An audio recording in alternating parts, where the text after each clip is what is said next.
పరిసయ్యులను ధర్మశాస్త్రోపదేశకులను పొందక తమ విషయమై దేవుని సంకల్పమును నిరాకరించుచున్నారు. అంటే ఈ పరిసయ్యులు వీళ్ళతో పోలుస్తా ఏమని అన్నాడు, ఎందుకు నిరాకరిస్తున్నారంటే తమ విషయమైన దేవుని సంకల్పాన్ని నిరాకరించేస్తున్నారు. నీ మీద దేవునికి ఒక ప్రణాళిక ఉంది.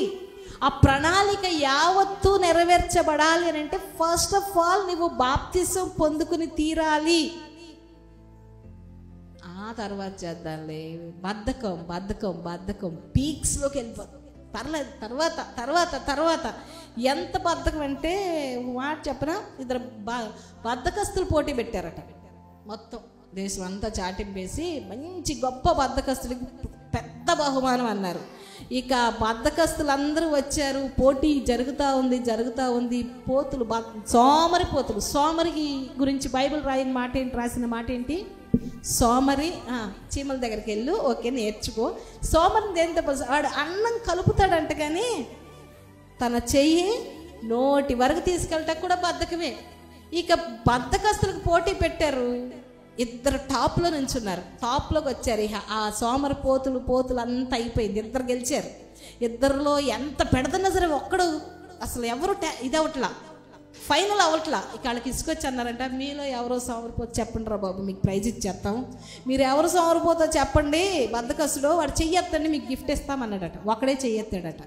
ఆడికి ఇవ్వబోతుంటే పక్కనోడు అన్నాడట, నేను కదా సోమరిపోతుని, చెయ్యి ఎత్తతా కూడా బద్ధకం వేసి నేను చెయ్యి పెట్టలేదు అన్నాడట. అర్థమవుతుందా? బాప్తిసం తీసుకోవడానికి సోమర్థనమా? ఏం లేజినెస్ అడ్డొస్తా ఉంది, ఏం అడ్డొస్తా ఉంది? బాప్తిసం పొందితే ఆకాశం తెరవబడుతుంది. నిజంగా ఆకాశం తెరవబడాలి అని అంటే అది గొప్ప కార్యం, ఇంతకన్నా ఇంకా జరగలేదండి బైబిల్లో. చనిపోయిన లాజరు లేపినప్పుడు ఆకాశం తెరవబడాలి, అవునా?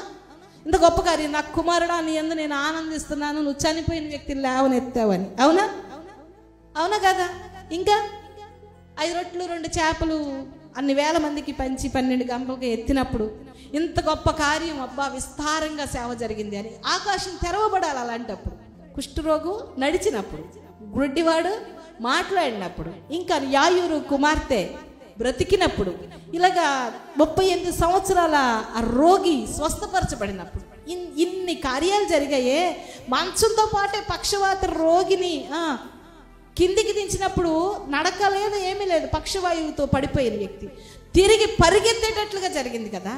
ఇన్ని కార్యాలు జరిగాయి. ఇంకా చెప్పాలంటే కానానులో ఆ పెళ్లిలో గౌరవం కాపాడేటట్లుగా నీళ్లను ద్రాక్షారసంగా ఇన్ని అద్భుతాలు జరిగినప్పుడు ఎప్పుడు ఆకాశం తెరవబడలేదు, కానీ పరలోకం అప్పుడు సైలెంట్గా ఉంది. కేవలం బాప్తిసం